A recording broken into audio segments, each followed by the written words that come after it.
Okay, প্ৰথমে কি roll number তাৰ পিছত আমি next student name student name then আমি subject বিলাকৰ নাম নিলিখো আমি subject 1 subject এনেকৈ লিখিছো okay so subject 1 subject 2 subject 3 subject 4 and subject 5 তাৰপিছত আমি উঠাব লাগিব max maximum okay maximum মানে আটাইতকৈ highest mark কিমান তাৰপিছত আমি উঠাব লাগিব minimum তাৰপিছত আমি calculate কৰিম average okay average মানে গড় তাৰপিছত আমি calculate কৰিম total and percentage তাৰপিছত division তো এইখিনি বস্তু আমি কি কৰিব লাগে উলিয়াব লাগে তো মই ইয়াতে বেছি নহয় 10 জন ষ্টুডেন্টৰ সৰি 5 জন ষ্টুডেন্টৰ এখন মাৰ্কশিট বনাব বিচাৰিছো 2 3 4 5 ওকে তো এটা ধুনীয়া কৰি সিলেক্ট কৰি লম এনেকে চাই লোৱা বস্তুখিনি ভাল কৰি পিছত লিখি দিব হোমৱৰ্ক গলো ইয়াত গৈ পেলাই আমি সিলেক্ট কৰিলো হোমৱৰ্ক গলো প্ৰথমতে আমি কি বৰ্ডাৰ দিবৰ কাৰণে ফাৰ্ষ্টতে আমি কি কৰিম সিলেক্ট কৰি লম তাৰ পিছত হোমৱৰ্ক যাম দেন ইয়াত গৈ পেলাই কি কৰিম অল বৰ্ডাৰ ওকে এণ্ড ইয়াতে গৈ পেলাই আখৰৰ যিটো ষ্টাইল সেইটো আমি চেঞ্জ কৰিম ওকে তো এইটো আমি সাবজেক্ট বিলাকৰ এখিনি আমি ডাবল ক্লিক কৰি লম আৰু এডজাষ্ট কৰি লম তো প্ৰথমতে আমি ধুনীয়াকৈ এনেকৈ বনাই লম আৰু ওপৰত আমি হেডিং লিখিব লাগে কি ষ্টুডেণ্ট এক্সামিনেশ্যন ৰিপৰ্ট বুলি তো তাৰ কাৰণে আমি কৰিম কি সিম্পল ওপৰখিনি সিলেক্ট কৰিলো তাৰপিছত home and select margin centre okay তো ইয়াতে আমি লিখিলো student examination report then enter press কৰিবা আকৌ সিলেক্ট কৰা হোম টেবত গলা এণ্ড সিলেক্ট চেণ্টাৰ পইণ্ট আখৰ ষ্টাইলটো চেঞ্জ কৰি দিব পাৰা নিজৰ মতে ঠিক আছে দিয়া বনিতে পিছৰ কথা বা তুমি যদি বিচাৰা আখৰ ষ্টাইলটো চেঞ্জ কৰিব পাৰা ওকে তা গ্যাপ মই সিলেক্ট কৰি ইনসাৰ্ট ট্যাব দিলো এখানে আমাৰ কালাৰ না লাগে এখানে পাৰ্ট কালাৰ না লাগে গতিকে আমি সিলেক্ট কৰিম হোমৱৰ্ক গলো এণ্ড ইয়াতে কি কৰিম নো অপশ্যনত বা নো ফিল কৰিম তোমাৰ কি কালাৰটো নোহোৱা হৈ যাব ওকে এতিয়া তো এটা ষ্টুডেন্টৰ নাম ধৰিলো নাম লিখিলো আমি সঞ্জয় সঞ্জয় বলে সাবজেক্ট 1 কিমান পাইছে 45 আউট অফ 100 মানে 100 ৰ ভিতৰত কিমান পাইছে 45 সাবজেক্টৰ 65 ৰ ভিতৰত পাইছে 100 ৰ ভিতৰত পাইছে 65 সাবজেক্ট 3 ধৰি লৈছে পাইছে 66 সাবজেক্ট 4 ধৰি লৈছে পাইছে 39 সাবজেক্ট 5 ত পাইছে ধৰা 51 ওকে তো আমাৰ এটা ক্যালকুলেট কৰিব কি ক্যালকুলেট কৰিব লাগে যে ষ্টুডেন্টৰ ম্যাক্সিমাম মাৰ্কস মানে সাবজেক্ট 1 ৰ পৰা লৈ পেলাই সাবজেক্ট 5 ৰ ভিতৰত হাইয়েস্ট মাৰ্কস কিমান পাইছে এটো আমাক লাগে তো তাৰ কাৰণে আমি ফৰ্মুলা ইউজ কৰিম equal m a x max তাৰ পিছত ব্ৰ্যাকেট ইউজ কৰিলা দেন সিলেক্ট সাবজেক্ট 1 মাউসতে ক্লিক কৰি দিব okay subject 1 then is to subject 5 and bracket close কৰি দিম তো এটো হৈছে আমাৰ ফৰ্মুলা এবাৰ যেনেকৈ মই এন্টাৰ প্ৰেছ কৰিম সো মোৰ এনসাৰটো ওলাইছে কিমান 66 এনসাৰটো হয় নে নহয় হয় নেক্সট আমি ক্যালকুলেট কৰিবলৈ কি মিনিমাম মানে লোৱেষ্ট মাৰ্ক কিমান পাইছে তো তাৰ কাৰণে ফৰ্মুলা হ'ব equal m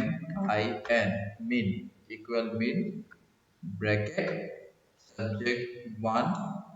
is to subject 5 okay then bracket close kora and enter press kora answer amar ki hoise 39 to answer thik ache 39 next ami calculate koribo lage total percentage aru division okay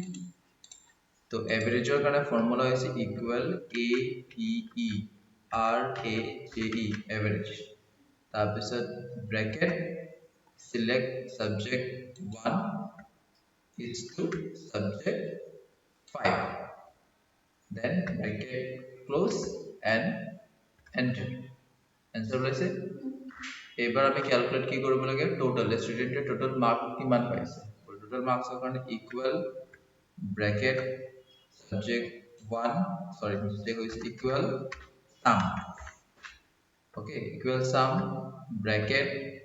select subject 1 is to select subject 5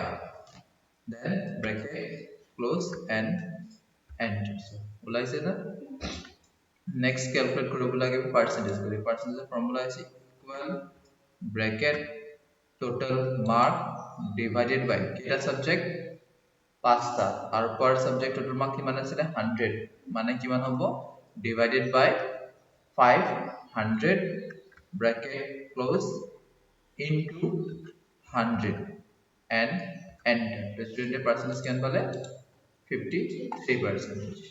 ঠিক তেনেকৈ আৰু এটা ষ্টুডেন্টৰ আমি উলিয়াও কমল ধৰিছো 56 পাইছে out of 100 78 পাইছে 69 পাইছে 48 paise and 59 paise. The same yet আমি কি কৰিব লাগে maximum to উলিয়াব লাগে দি কি হ'ব বলা equal m a x max তাৰ পিছত bracket subject 1 is to subject 5 তাৰ পিছত bracket close and enter all ঠিক তেনেকৈ মিনিমাম উলিয়াব লাগে equal min mean bracket subject 1 is to subject 5 then bracket close and enter so what is answer ঠিক তেনেকৈ আমি উলিয়াব লাগে average equal a b e r a t e average bracket subject 1 is to subject 5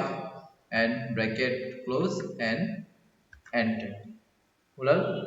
next uliabo lage be total marks so ye equal sum sum bracket subject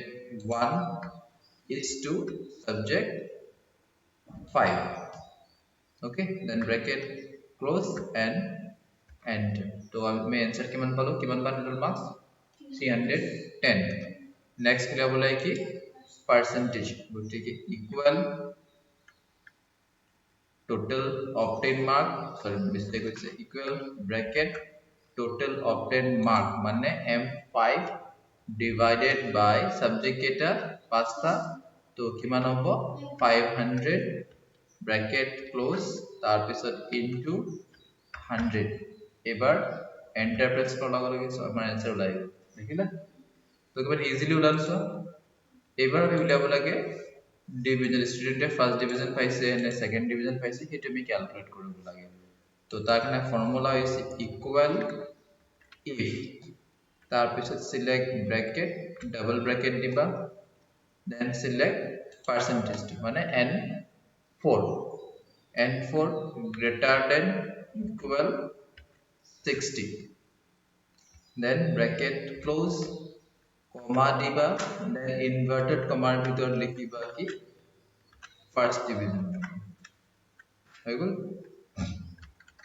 first division and inverted comma close আকৌ comma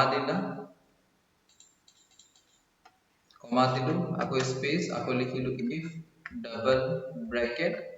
আকৌ select করা percentage greater than equal okay greater than equal 45 bracket close comma inverted comma ভিতর লেখা second division and inverted comma close ako comma likhila if double bracket then select percentage greater than equal 30 then bracket close comma inverted comma ভিতর লিখিলা third division then inverted comma close আকৌ comma দিলা আকৌ লিখিলা if sorry last লিখিলা inverted comma ভিতৰত লিখিলা fail fi fail inverted comma close and bracket close কৰি দিলা দুইটা bracket থাকিল, তিনিটা ব্ৰেকেট বাকী থাকিল, তো তিনিটা ব্ৰেকেট আমি লাষ্টৰ পিনে দিব লাগিব। এইবাৰ যদি এণ্টাৰ প্ৰেছ কৰোঁ, আমাৰ এনচাৰ ফেচিলিটি কি ডিভিজন পালে? Second division. তো এনেকৈ আমি কি কৰিব পাৰোঁ, এটা যিকোনো ষ্টুডেণ্টৰ এক্সামিনেশ্যনৰ ৰিপৰ্ট কাৰ্ড আমি বনাব পাৰোঁ। ক্লিয়াৰ হৈছে? ঠিক আছে, তো এনেকৈ কৰি চাবা। এইটো অলৰেডি ৰেকৰ্ড কৰি দিয়া হৈছে আৰু তোমালোকৰ গ্ৰুপত মই শ্বেয়াৰ কৰি দিম। ঠিক আছে, দেন তাৰপৰা তোমালোকে এইটো প্ৰেক্টিচ কৰি চাব।